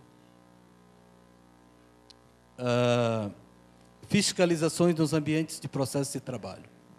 Eu acabei de escutar de um colega de trabalho aqui, INSS, que já recebi 3 reclamações, as quais nos solicitaram que acompanhasse, que fizesse uma fiscalização em algumas agências do INSS. E a mais grave foi a de Rio do Sul, logo após aquela enchente, onde os trabalhadores foram obrigados a fazer a limpeza da unidade inteira. Me corrija se eu estiver errado, porque eu posso estar cometendo um equívoco. Sem luva, sem máscara, trazendo álcool, água de casa, alguma coisa do gênero. Porque a situação era precária. Até a gente entende que era uma questão de calamidade pública, gente. Porém, eles foram obrigados, se eu não estou enganado. Exatamente. Então, é um sindicato que conversa com o Sereste local e pede que acompanhe nas fiscalizações. E os sindicatos, gente, pessoal do controle social, entendam que a fiscalização do Sereste tem por obrigação, até baseado na NR 01, a fazer a fiscalização, e o sindicato pode, o sindicato da categoria, tanto pode estar acompanhando, sim, essa fiscalização, e baseado na Lei 8080, o artigo 6º, parágrafo 3º, pode estar requisitando o relatório. E, através desse relatório, pode estar encaminhando para o Ministério Público para mover uma ação. Então, instrumentos existem, lei existe. Tá? Hoje, parabenizo o Ministério da Saúde, através do senhor Roque. O senhor Roque, você ainda está aí? Porque lembro que há 3 ou 4 anos atrás, ele esteve aqui em Florianópolis e o repasse de verba do Sereste era irregular. Mandava-se um mês, ficava-se 3 meses sem mandar a verba. E o senhor Roque chegou para a gente e disse: Gilberto, nós vamos consertar essa questão. A partir do próximo mês, a verba será repassada integralmente. E a palavra dele foi cumprida. Ou seja, o Ministério passou a fazer o repasse de verba para o Sereste. Digo para os senhores, não falta verba nos Serestes. Os Serestes têm verba. Se gastaram, gastaram de forma errada, errônea, e tem que prestar conta, sim, sobre isso. O que está faltando na saúde para complementar a ação do Sereste é verba para as secretarias de saúde. Porque quando eu tenho que pagar o especialista, aí eu não posso usar a verba da Renasc. O médico que eu tenho do Sereste, eu tenho 4 médicos dentro do Sereste. Eu tenho 25 funcionários dentro do Sereste de Blumenau. Todos eles pagam com verba da prefeitura, sendo que dentre eles são 4 médicos. É um custo enorme, gente, mas a verba da Renasc eu só utilizo para as ações da Renasc. E eu acho que os Serestes têm que começar a tomar esse tipo de atitude. Usar a verba devidamente para a atividade e em prol da segurança e da saúde dos trabalhadores. Agradeço muito pela oportunidade e desculpe o tempo que eu tomei. Obrigado, Gilberto. Vamos passar, então, já de imediato a palavra para o Emílio Genari. Obrigado. Bom, vamos lá que temos uma longa maratona à frente. 20 minutos é bem pouco. Eu não vou entrar nas questões institucionais, não porque eu acredite que as instituições não servem, não vale a pena, é que já falamos muito disso.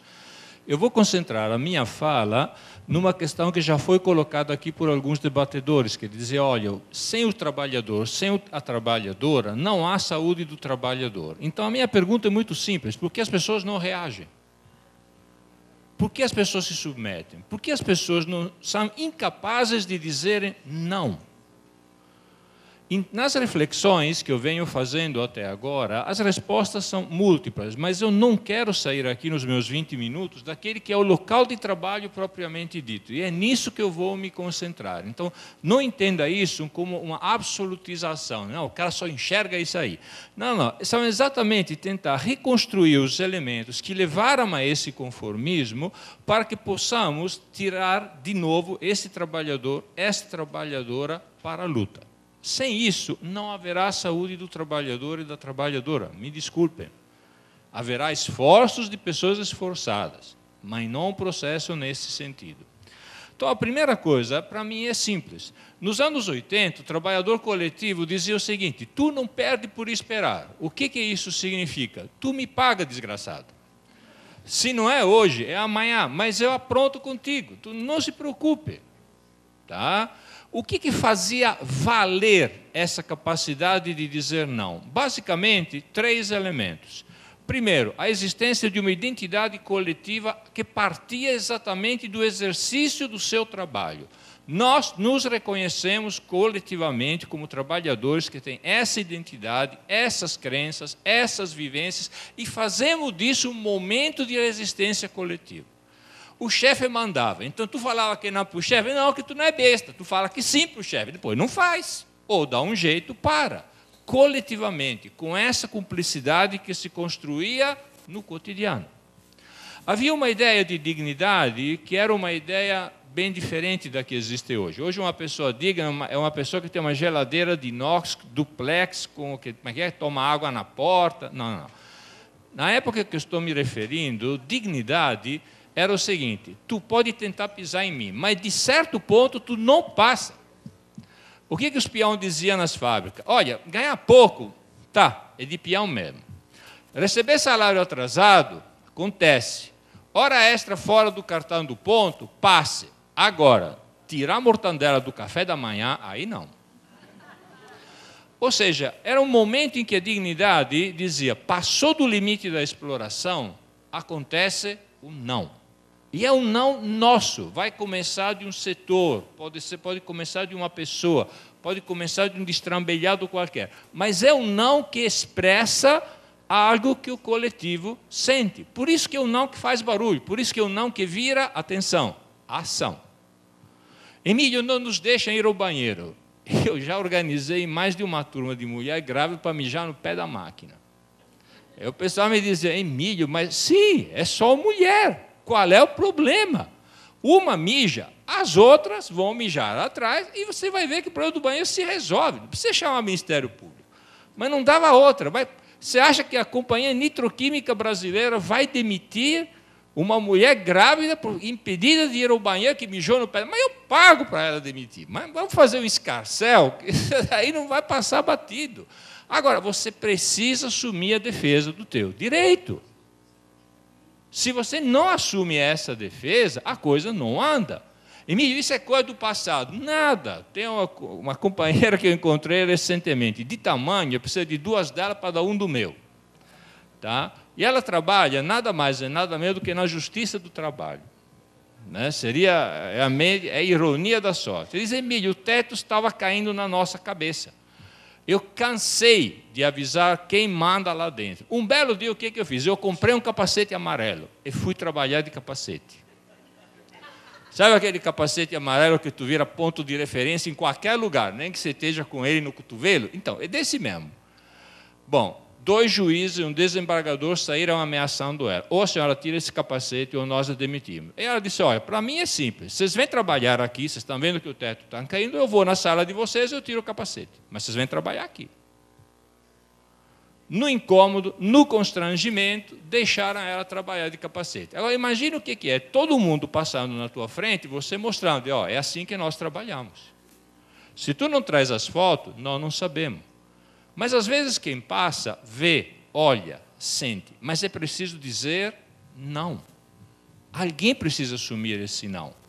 E ela me dizia, sabe qual é a parte melhor da história? O teto desabou na cabeça do juiz, sem capacete.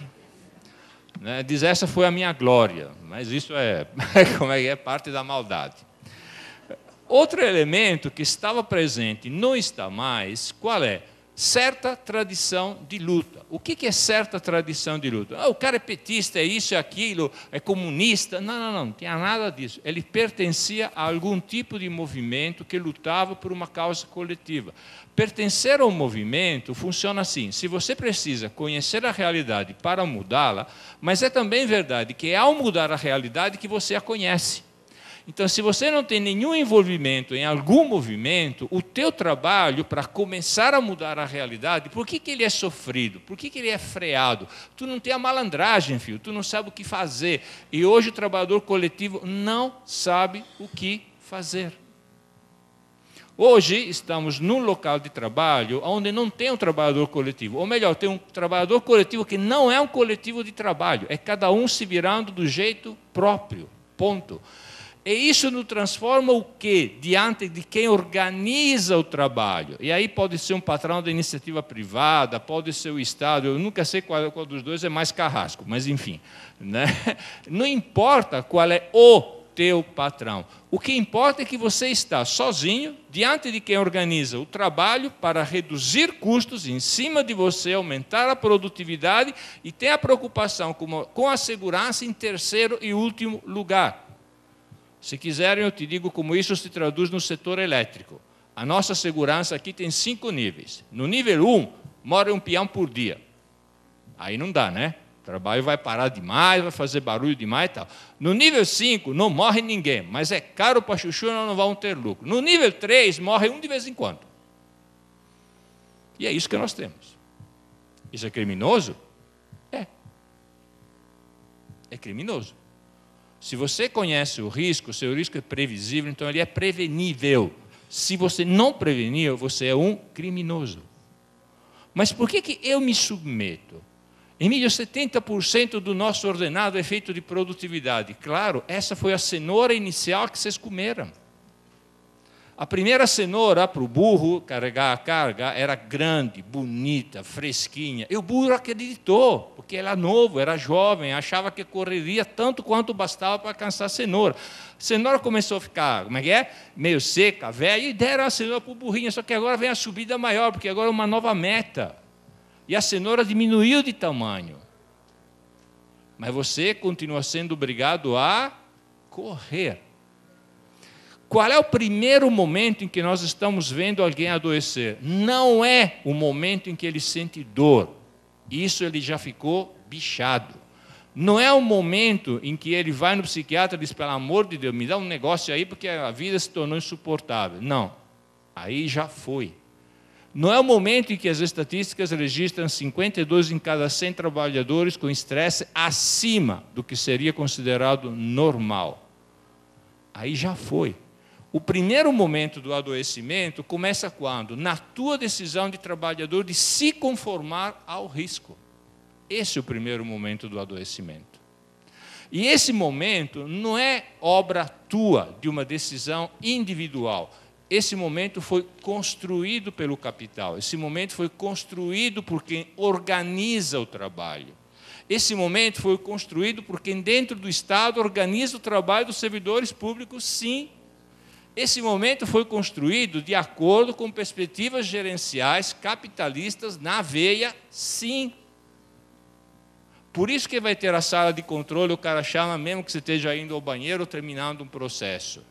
Porque a questão é taylorista mesmo, é cronometrada mesmo. Mas para isso, a tua adaptação, a tua decisão de se adaptar, foi o primeiro passo. E ela foi construída. Construída de que jeito?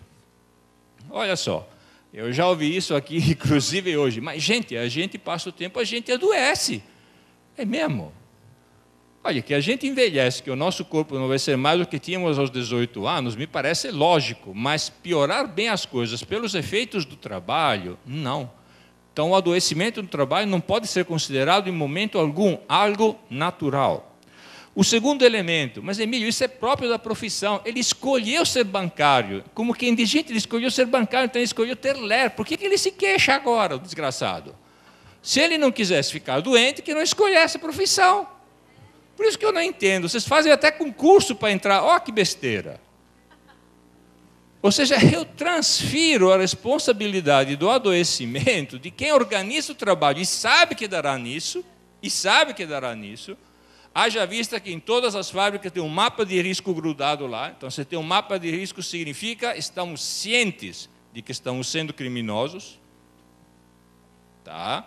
Mas a culpa é tua. Você escolheu a profissão. Quem mandou você ser professor, professora? Quem mandou você ser enfermeiro, trabalhar no INSS, ser operário, trabalhar na indústria têxtil de Blumenau? Tu é louco, cara. Se tu escolheu, a culpa é tua. Quando não é isso, é uma sina.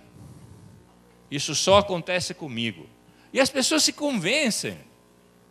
Isso que é pior. Ouvir patrão dizer isso, ouvir chefe dizer isso, não me incomoda. Me incomoda é ver trabalhador dizendo, olha, Emílio, só comigo. Ou ainda, meus colegas de trabalho, todos começaram a sentir o que eu sinto agora, depois de 1 ano de trabalho, mas eles sentiram depois de 3, acho que eu que sou fraco. É uma fragilidade minha, pessoal, o adoecimento. Tá? Essa disposição foi construída com 2 décadas de ameaças pesadas de desemprego de longa duração. Logo, você foi demitido, ficou desempregado, então você é um sem futuro. Isso não entrou ainda no DNA, mas assusta as pessoas todo santo dia. Porque ela está associada, inclusive, a um elemento que não é de coerção, é de convencimento. Se tu não tiver o teu salário, você nunca vai ter os teus sonhos de consumo realizados, porque é isso que te dá felicidade. E como depois que você realiza um sonho de consumo, aquele gostinho se perde, e 2 meses depois você fica com uma sensação de vazio dos diabos, o que você vai fazer de novo? Você passa cartão na maquininha, compra de novo, se endivida, e para isso ainda bem que tem a hora extra, produtividade, etc. Emílio, quer dizer que você está me dizendo que estou me enforcando? Não, te venderam uma ideia que felicidade está ligada a uma compra. Por que as pessoas hoje se matam no trabalho? É um negócio mais estúpido. Eu nunca vi alguém que está numa trincheira, com um fuzil na mão, entra o inimigo da trincheira, e no lugar de dizer, filho, tu está aqui para me matar, vocês são em 4, eu sou em 1. Então eu mato 1 de vocês, vamos junto para o inferno. Beleza? Beleza, vamos. Não, ele se mata. Ele se mata, ele se aniquila. Por quê?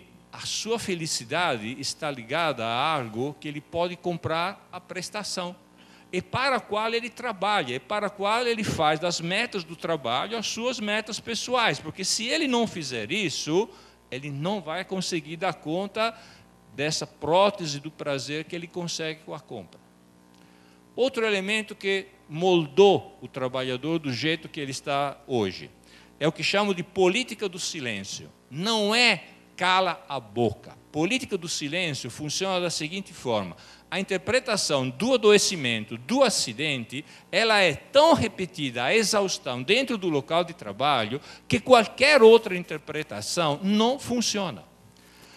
Você estava citando a crítica hoje ao ato inseguro, etc., aquela questão da falta de atenção do IPI, etc. Olha, o problema das aparências é que elas sempre dão razão às aparências. Por que a criatura se acidentou? Claro, ela estava no lugar errado, na hora errada, fazendo a coisa errada. Logo, de quem que é a responsabilidade? Dela. Certo? Eu tenho 40 pacientes para atender, tenho um tempo limitado, um turno de trabalho esgotante, durante a noite, mas eu me espetei. De quem que é a responsabilidade de ter se espetado como agulha infectada? Sua. Você não prestou atenção. O local de trabalho é um campo minado. As minas estão localizadas. E a responsabilidade de pular entre elas sem bater na espoleta é tua.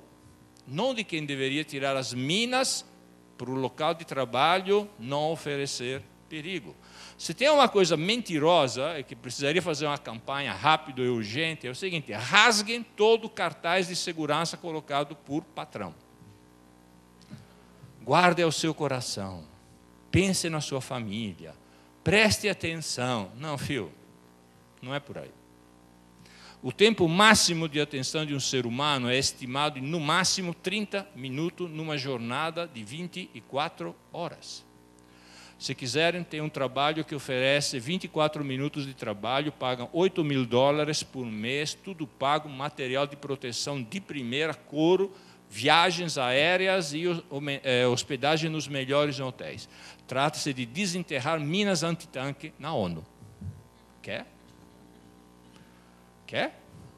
Aí você vai usar o teu tempo máximo de atenção. Passou 24 minutos, acabou o dia de trabalho. Olha que maravilha! Só que errou com aquele pincelzinho na espoleta, aquela praga estoura um tanque. Você, a tua roupa de couro, serve só para recolher o resto. Quer? É o tempo máximo de atenção. Olhem como são feitas as CIPATES dentro da empresa. Você tem que tomar cuidado. Então, você se culpa, você é o responsável do que você não tem culpa. Mas você assume isso para a sua vida. Um outro elemento que entra em cena é o seguinte: na sociedade somos levados a pensar que o indivíduo é responsável sempre pelo seu sucesso ou pelo seu fracasso. Nos anos 80, quando eu cheguei da Itália, as razões da violência, acidente, exploração eram procuradas assim nas questões de justiça social. Hoje, no DNA.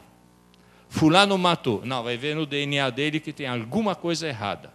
Então, o indivíduo é sempre culpado. A individualização da culpa faz com que a responsabilidade de quem organiza o trabalho seja sempre escondida por trás desse biombo. Eu não tenho mais nada a ver. Culpado, quem estava lá na linha de frente. Outra coisa, isso muitos operários me falam disso. Mas, Emílio, a nossa fábrica não pode ser segura, porque senão o patrão não tem lucro. E se o patrão não tem lucro, nós não temos emprego. Logo, para o patrão ter lucro, nós precisamos morrer no trabalho. Viu como é a equação? Não achem que eu estou brincando. Infelizmente, isto é real. Porque as pessoas se convenceram que ter lucro, garantir a lucratividade de uma empresa, é a única maneira para organizar a sociedade de uma maneira eficiente, saudável, competitiva e que consiga levar as coisas adiante. Então, eu me convenço... Obrigado, mas não serve. Eu me convenço... vai esperar, tchau. Eu me convenço de que isso é necessário. Eu faço isso. Tá? Então, quando alguém me diz, vamos organizar o teu local de trabalho de forma a proteger a tua saúde, qual é a primeira pergunta que os operários me fazem? Quanto custa? Eu fiz esse treinamento uma vez com o pessoal dos aeroviários. O pessoal me disseram exatamente isso, mas, Emílio, funcionaria, nós não teríamos mais nenhum problema de saúde, só tem um problema, as empresas aéreas iriam à falência. Eu digo, bom, quanto custa um ser humano, quanto custa o lucro? Qual é o preço que estamos dispostos a pagar? Mas, Emílio, nós perdemos o emprego. Só que isso vai ser dito, inclusive, para o terceirizado, porque senão, na renovação do contrato, se o salário dele custar demais em função dos gastos com a sua segurança, ele também não terá o emprego. Então, é o trabalhador assumindo a ideia da lucratividade no lugar do empresário. Outra coisa que mudou no local de trabalho, conceito de competência. Competente era aquele trabalhador que sabia fazer bem feito aquilo que ninguém sabia fazer, por causa da sua experiência, do seu conhecimento. A noção nova de competência, qual é mesmo? Quantidade de trabalho nas piores condições de trabalho possíveis. Então, o que é um trabalhador competente? Ele supera metas quantitativas. Ponto. E como ninguém quer ser chamado de incompetente, então tem que fazer o quê mesmo? Dar conta das metas. Mas, Emílio, eu posso me recusar a uma condição insegura. Isso mesmo, você será chamado pelos seus colegas de covarde. A covardia ganhou o nome de coragem. Quando eu me submeto ao risco, eu sou um cara que tem coragem para trabalhar, que enfrenta, que não tem medo, que como é que é? Vai limpar sim a agência sem luva, com o arco trazido de casa, e ainda bato no peito e digo, essa merda está funcionando por minha causa. Eu me vanglorio de ser bom de serviço. Idiota. Idiota. Você está se acovardando. Por que você está se acovardando? Você está aceitando o risco. E aceitar o risco, volto a dizer, é o começo do teu adoecimento. É ali que se marca o começo. É aí que se marca o começo da falta de vontade de agir para mudar as condições de trabalho. Um dia tu vai morrer de algo que você não sabe o que é, mas virá com o tempo. E, às vezes, o trabalho terá tido um papel determinante. E o não que você não soube dizer, você pagará só com a vida. Pouquinha coisa. Certo? Mas se eu recuso a condição insegura, vai aparecer um gaiato que me diz, outro vai fazer. Então, você está jogando o risco em cima do outro. É verdade, vai aparecer. Mas ele está sendo treinado pelos próprios organizadores do trabalho, pelos nossos patrões, a fazer isso. Por isso que nós começamos a desenvolver uma cobrança interna que faz com que o trabalhador entre num círculo vicioso do qual dificilmente ele vai conseguir sair. Outra coisa que se tornou recentemente a cereja no bolo, o plano de carreira, sempre visto como forma de arredondar o salário. Olha só que maravilha, a regra é clara, cumpra e ganhará mais, ponto. Você vai ter acesso aos teus sonhos de consumo mais rápido.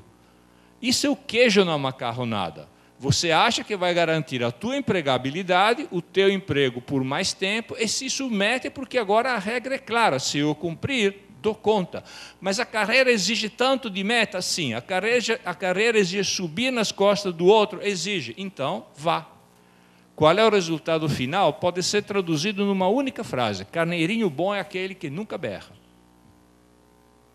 O teu silêncio durante anos será pago agora pelo adoecimento. Mas carneirinho bom é aquele que nunca berra. E detalhe, você é incapaz de ver no acidente do teu colega, no adoecimento do teu colega, a manifestação individual de uma ameaça que pende em cima de você. E você faz disso um momento para dizer o quê para você mesmo? Não, isso aconteceu com o Luciano. Luciano, coitado, um despirocado. Mas comigo, não. Era só uma questão de experiência, de sorte, de azar. Como é que é? Eu tenho uma reza que me ensinaram que aquela fecha o meu corpo a qualquer doença. Eu já ouvi isso várias vezes. Agora, cuidado, esse tipo de crença, esse tipo de fatalidade, essa forma me impede de ver os problemas do trabalho. Mas me impede de ver aquelas que eu chamo de anormalidades normais. O que é uma anormalidade normal? Não deveria ser assim, mas como é todo dia que é assim, ela se torna norma. Ela se torna regular. É assim que as coisas funcionam. E eu me acostumo. E no dia que não é assim, acho estranho. Quando foi para o saco aquela plataforma da Petrobras, se a memória não me engana, a P36, veio à tona que durante 6 meses, um tanque, que foi justamente aquele que estourou, não era para ser usado daquela forma, mas era usado corriqueiramente. É a chamada anormalidade normal. Quanto mais eu me submeto a isso e não vejo, mais difícil fica ter saída. E finalmente, sim, eu sei, tchau. E finalmente é o seguinte, salário é o que interessa, o resto não tem pressa. Se eu chego como trabalhador a esse ponto, vai ficar difícil achar qualquer reação em nome da minha saúde, porque eu não vou renunciar a algo que me faz feliz via salário. Bom, mas Emílio, os trabalhadores realmente não reagem? É o seguinte, a grande maioria das reações depende do quê? Da capacidade de ver os problemas do trabalho. E essa capacidade não está em alta. E quando acontece, via de regra, permanece no desabafo. Eu acho alguém para desabafar, eu ligo para o sindicato, eu vou fazer terapia, eu acho um colega, tomo um café com alguém e desabafo. Ter nível universitário, grau de escolaridade maior no local de trabalho, não significa absolutamente nada. Se você não tiver um mínimo de tradição de luta, você não sabe o que fazer e como fazer. E é isso que te ferra. Então é o seguinte, quanto mais você mergulha nessa questão, mais você percebe que mudar as condições de trabalho é algo que você deseja, que você quer, mas que você não sabe como fazer. Portanto, para você se torna algo desejável, porém impossível. Não é real. Você não sabe por onde começar. E se você não sabe por onde começar, você não realizará ações. A coisa só se agrava um pouquinho quando, do lado de fora, alguém denuncia as condições de trabalho e fica na denúncia. Por que ela se agrava um pouquinho? Porque você começa a ter a percepção clara de que realmente não dá para mudar. Muitas vezes, um dos problemas que eu vejo nos sindicatos é esse. Cada denúncia tem que ser acompanhada por uma ação dialogada profundamente com a tua base onde ela se implanta. Se tu não fizer isso, a denúncia que fica na denúncia assusta as pessoas. Vai dizer para elas, está vendo, não está andando nada, estou falando que não dá para mudar, então se não dá para mudar, se contente, fique, se conforme. A outra reação é uma reação que não ajuda o trabalhador a se mexer, é uma reação que paralisa. Ela fica na base do ressentimento. Isso é típico de quem trabalha com pessoas, no atendimento sobretudo. Né? Ou seja, há sempre uma relação de valor entre aquilo que você, trabalhador, vê, mexe, entende como necessário para o teu trabalho e aquilo que te é sugerido pela tua chefia. sobretudo quando há conflitos entre desculpa, produção... professor Emílio, eu já estou sendo cobrado. Sim, tá? sim. Sim, me dá 2 minutos, eu fecho. Sim, por favor. Estou fechando. Tá, por favor. Né? 2 minutos, estou fechando. Vamos lá. Força.